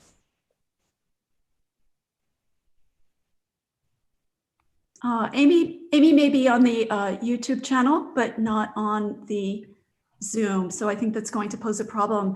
I wanted to channel some of the comments there about the word chook, which means both, we learned from Lesley, means in kind of Scottish word for women, as well as a word for chickens, which is kind of hilarious. It's being brought up on the YouTube channel. And Marta Hansen says, because of you, Lesley, I have my own extroverted Rhode Island red named Ruby, a shy Australorp named Raven, and an alpha leghorn named Henrietta. Leslie Dick is thinking through translation from one form to another, the pleasure of bringing what is painful and what is compelling into language, to think about the difficulties of writing about cinema as temporal and multiple and dreamlike, and writing about cancer, temporal, impossible to locate as an object. Amy Adler has responded and says, it was her pleasure to contribute these drawings to the book, an act of love, really. Thanks to Sansa, Mickey, and Papa, 3 Australian chooks who modeled. So Amy had live models named Sansa, Mickey, and Papa when she was visiting Australia. And Amy adds, I love Lesley Stern. And hello, Lewis Hawk, who says bravo on the book and dear brainy celebration. I hope you managed to weed out the rats, and do you write about the wildness of the front yard? Read the book, Lewis, and find out. I should just say that Lewis lent me an infrared camera last year. Cinematic solution to the rats. Yeah. The pleasures of being in a highly interdisciplinary department, where if you have rats, you have a lot of people with cameras and a number of people who will give you many ways to think through them, including wafer and which was a really intense portion of the book for me, to read about your wafer-in treatment, the rat poison that also serves as an anti-cancer treatment. Kind of another way to think trans-species is the way that we share chemicals to different ends. Other comments and questions? Lyndall Jones is thinking about those chickens and translating and brought up the chook connection. So thank you, Lyndall. And your writing for Amelie Hasty, Lesley, is deeply inspiring to the students, her students, and the perfect companion to First Cow in a recent class. Well, thank you for that. I love that film. So I'm very happy to be associated with it. Okay. Any other questions or comments from the audience and people who are participating on YouTube channel? I have to say, this is my first time moderating across Zoom and YouTube. It's complicated. Kurt Wittenberg wants to follow up on Donna Haraway's comments.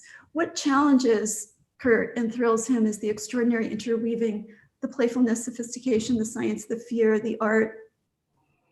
So Kurt is adding some terms there: the science, the fear, the art, the garden, the writing across forms. Mariola Alvarez is one of your students, Lesley, would like to applaud you, the teacher and mentor who has really transformed the writing of so many in our PhD practice area, especially, and in the MFA area, as well as in the PhD area and beyond.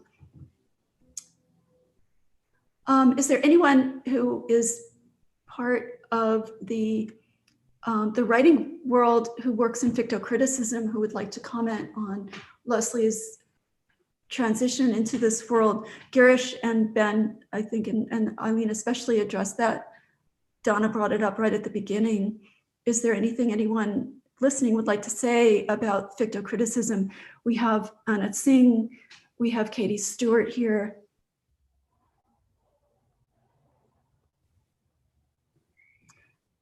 Sarah Miller is adding that she had no idea that the border was a wetland and that she was thrilled to get to experience, Lesley, your front yard in the Tijuana wetland.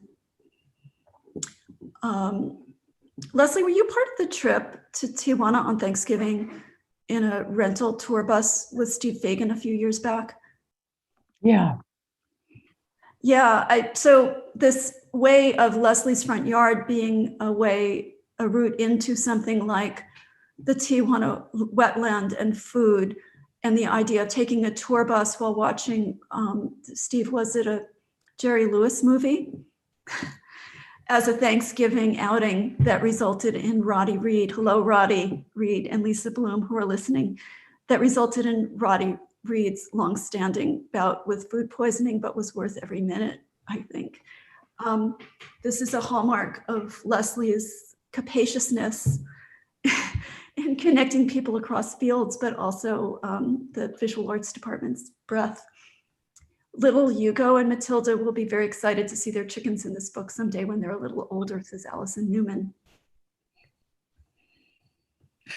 I want to say something about the poesis, about form, that it is perfectly true that, as is evident in the comments and all of the readings and interleavings that we've done, that there is an assembly of things, but assemblage or assemblage is the wrong word. I think when Lesley read the little section on hematopoiesis, blood poetry, and foregrounded the term poiesis, and then talked something about the process of revision, and the process of shaping, and the amount of time, time, work, skill, labor, conscious and unconscious labor that goes into making this book work, is the labor of poiesis.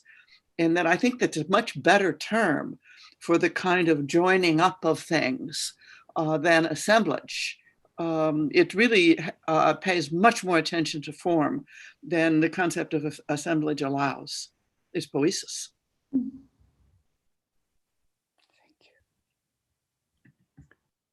Such a wonderful distinction, Donna, an important one. Thank you. Katie Stewart notes that Lesley was her transition into fictocriticism with the smoking book. but also because of the look in her eye when she met Lesley in an elevator. We all know that look, Lesley. And Steve Fagan says that every journey needs a bit of food poisoning. And Carrie Vile comments that Lesley talked about Jerry Lewis at the Getty Research Institute, which is wonderful. Probably the first and maybe the only time that Jerry Lewis will be discussed at the Getty. We all thank you for that, Lesley. Okay. Girish, I'm wondering if there's anything more that you would like to say about the cinematic direction of Lesley's writing. And this, I was struck by the choice, which I assume was a pointed one, not to riddle the book with images, but to write those images. And Girish, I wonder if you could talk a little bit about doing the cinematic without pictures in this book.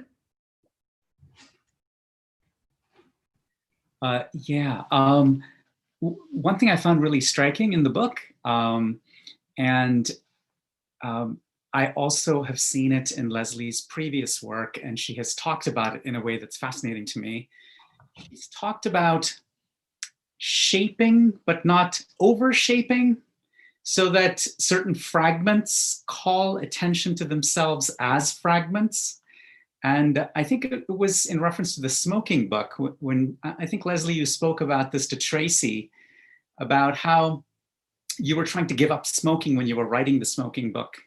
And it was a very kind of a process, you know, with a lot of push and pull and dissonance. And so you wanted some of that to manifest in the texture of the text.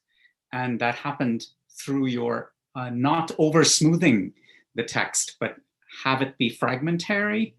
And the Scorsese Connection also is sort of boldly fragmentary.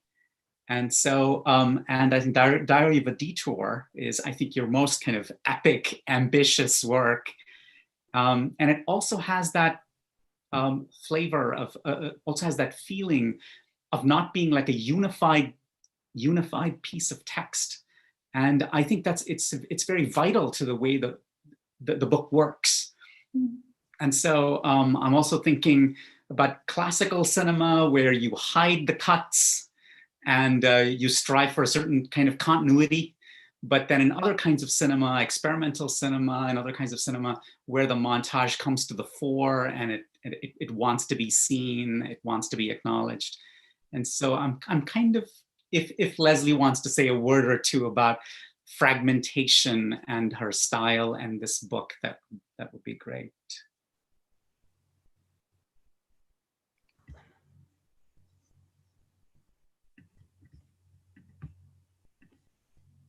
I think you've said it better than I can, Girish. Thank you.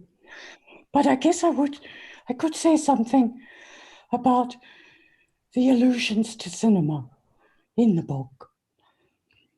And in fact, when I had to look through it again recently, which was rather daunting, there were more cinematic allusions than I thought.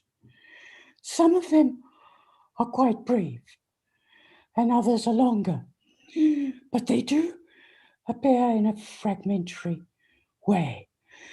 And it's usually because of some feeling or some sin. Oh, sorry. I don't know. I don't know. I think we could see that. Do you have? Uh-oh, I think we have feedback on a number of different channels here. Try again, Lesley, because I think it's okay now. Okay, yeah, that's better. Thanks. It was just a momentary glitch that kind of adds to the drama and the reflexive attention to the cinematic. And we know you staged it, so thank you. Yeah, that's right. So, one example, I guess, would be where I'm talking about the chicken or the egg, which comes first. This feeling of psychic debilitation or physical debilitation. And the image that came to me, well, maybe the image had been there before I started writing. I don't know. But it was that image of Kirsten Dunst in, oh God, what's the film called? Melancholia. When she's wearing this heavy wedding dress and trawling through the undergrowth, and everything sticks to the dress and it becomes heavier and heavier. And that was a moment where a cinematic image could do something that I couldn't do with words. But that gave another problem because I had to find words somehow to do it. And I suppose my solution was kind of towards the fragment. I don't say, this reminds me of an image in the film Melancholia. I try just to give that image as a kind of fragment that connects with the piece as a whole, but can also just stand alone.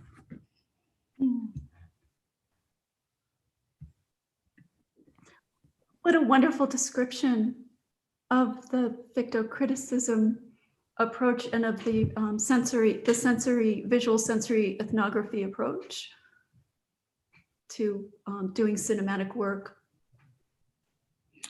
So I should say there that I'm also very grateful to the other writers I worked with in Australia, who perhaps are some of the people really who became known as fictocritical writers. So when I was in Perth, for instance, which was not really a happy place for me, but it was wonderful intellectually because of the university I was at, and wonderful because of the writers I was in a group with. And I know I'll leave some people out, but at the risk of that, I will mention Anna Gibbs and Marion Campbell and Josephine Wilson, and in a different context, not that group, but later Stephen Mukey. And those experiences were very important to me when I was not young, but a lot younger than I am now. And there were people and an environment that really encouraged risk-taking. So that was great.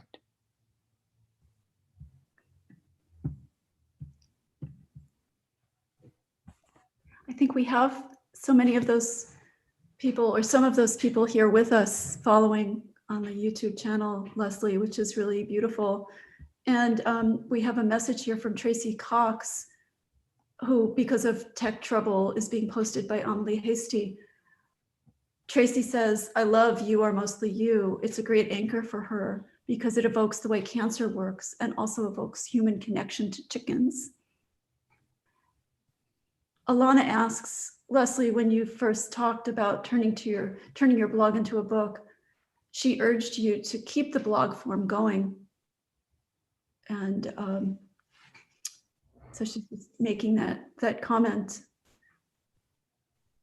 And Tracy Cox is continuing. I'm sorry, this is a little disjointed.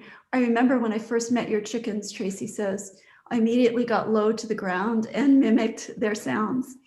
Can you share your thoughts on the way we feel a sympathy with chickens? It's kind of mysterious.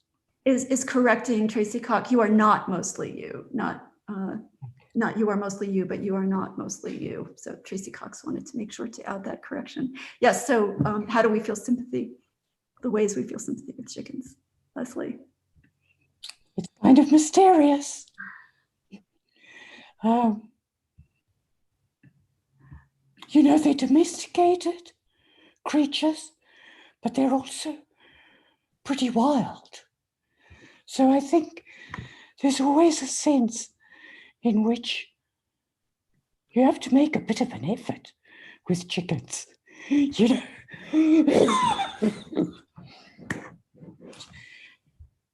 Tracy says maybe we are some chicken. We are chicken.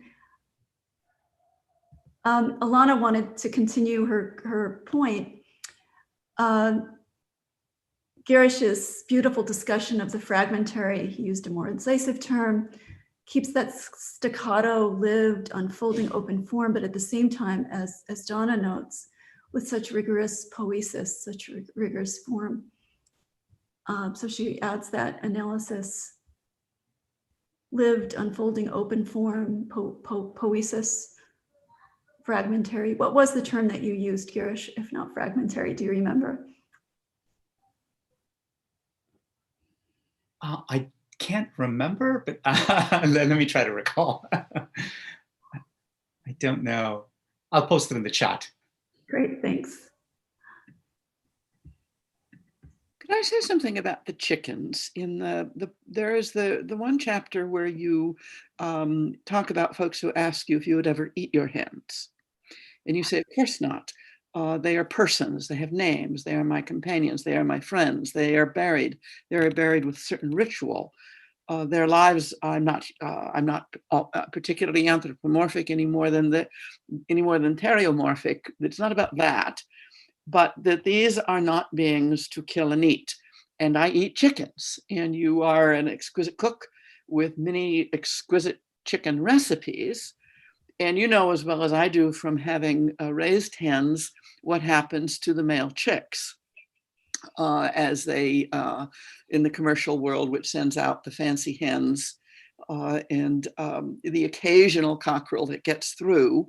Ours, of course, is living a happy life in the country, kind of like my childhood cat. I don't know, that happy life in the country problem for the cockerel that gets into the domestic flock in the city. And I'd like to hear you talk some more about the complexity of feeling for the named and not named, those who get to live and those who are made to die, in actually caring a lot about chickens. Well, predictably, that's a very difficult question. I think there are two things there. One is about the named and the unnamed. And there's another question about eating animals. And they might intersect, but they're not necessarily the same thing. I guess I would want to say that in the book, I wanted to tread that rather precarious line where I know that I am pretty privileged. Because of my work, what other work I did, I have a very good insurance system and I'm in a very good medical setup. And I know that there are millions of people in this country who do not have that access.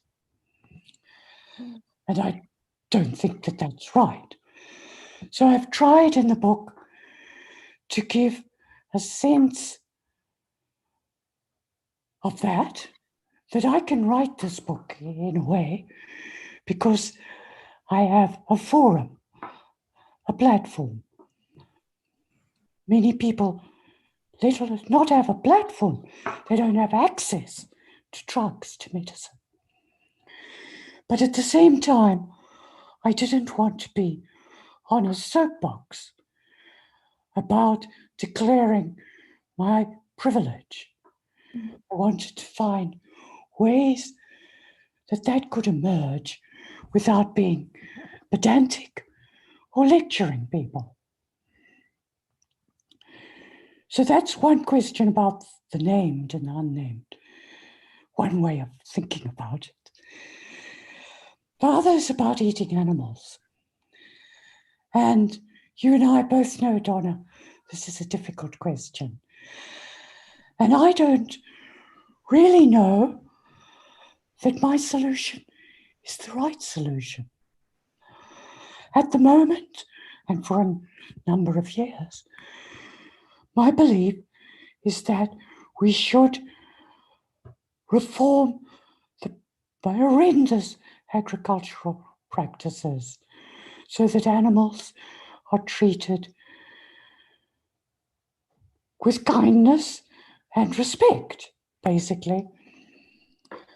And I try very hard not to eat any animals that are not thus treated.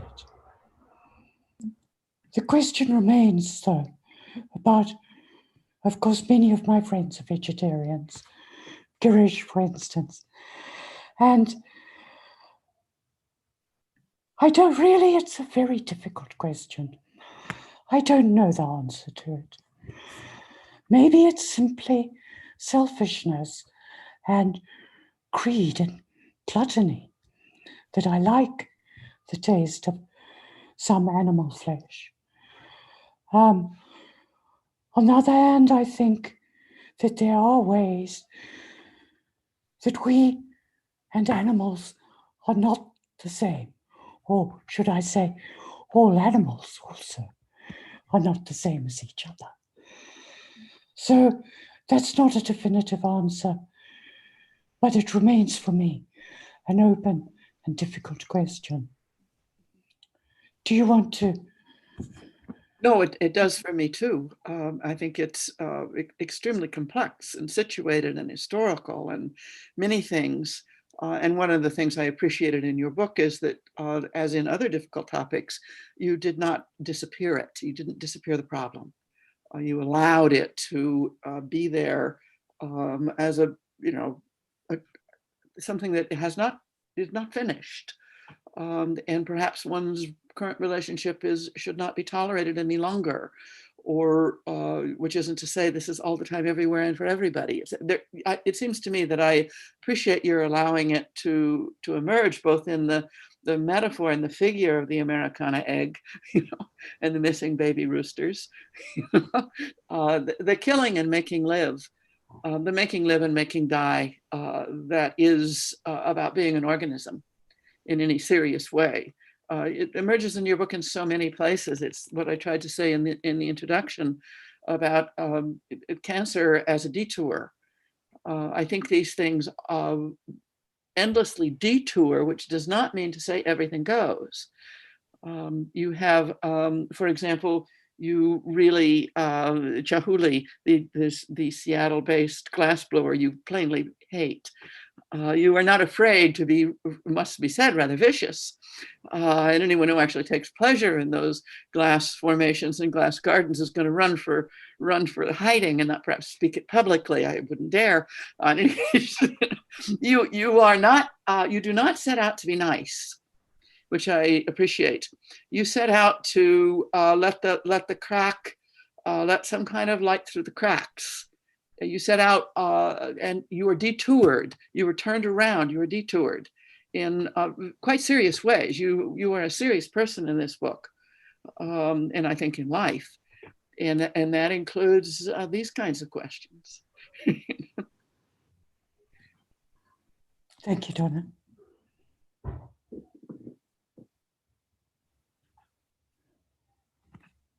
Lisa? The egg had a beautiful glow there, Donna, and there's a follow-up to the dialogue between Donna and Lesley from Ruth Wallen, who says, open and difficult question, like so many in the book. Doris Bitar, ways have emerged through your writing, Lesley, to think about health expansively and for all living creatures, as Donna raises. Thank you for your undefined answer. It's somehow complete. And Anna Singh has made a series of comments that I'd like to read because they're really so relevant.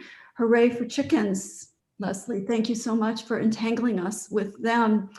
You show us the backyard, how the backyard opens up the world to us. When you wrote about rats and figs for Feral Atlas, you took us from California to New Zealand and back. Anna loves this about all the gardening writing, which weaves stories through plants as well as animals, and she's inspired Lesley by this and says we should be equally concerned about the terrifying treatment of plants, not because of feelings of plants, but because it is destroying the world. Anna loves Lesley's writing about the colonial histories of even those plants we love the most. So extending that discussion to plants. And I love Donna's point, I have to say, about Lesley not always being nice and being, for me, the epitome of the stinging nettle that can be delicious to chickens and harsh, but also harsh and delicious and beautiful all at the same time. And we can all become soup. Yeah. And Lesley has to render us first. So Amy Adler wants to thank our esteemed panelists and me for moderating, and to thank Lesley especially for this wonderful book, which we will all hold close and treasure always. Thanks to everyone who made the book possible: Lesley, Jeffrey, Duke University Press, Ken Wissaker, Eileen Myles, Donna Haraway, Ben Doller, Girish Shambu, everyone who shared soup, who brought soup, who did Feldenkrais with Lesley, who weeded with Lesley, and especially Lesley herself for bringing us together and giving us the gift of celebrating this brilliant book that will live with us for many, many years as a treasure on our shelves and in our minds. So thank you, Lesley. Thank you. If I could just say, this has been absolutely overwhelming for me. I'm so lucky to have you guys talking like this. Thank you. And to recognize those names that you read out on the chat, people I might not have seen for 20 years. It's very moving for me. Wonderful. Thank you, Amy, and everybody. I'd like to end with the panelists each saying a final word, beginning with Donna Haraway. Well, thank you, Lisa. You've done a wonderful job, both of your own contributions and also your choreography of all of this.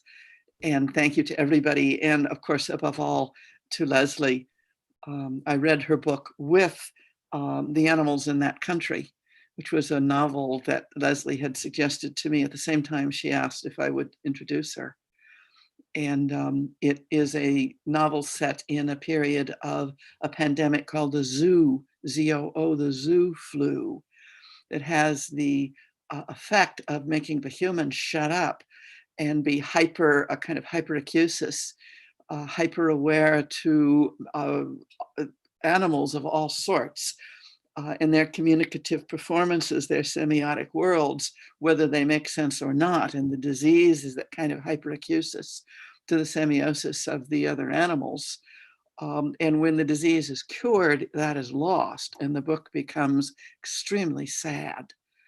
So I think Lesley is one of the people that gives me the gift curse of hyperacusis. Hyperacusis, beautiful, hyperacusis. Eileen, thank you. Yeah, yeah. I just want to say I love you, Lesley, and you're so beautiful. You know, it's such a gift to be here with you like this, and to see your joy and be part of it. You know, and I just have 4 sentences that you wrote that I think are so poetically perfect that I wanted to hear them out loud.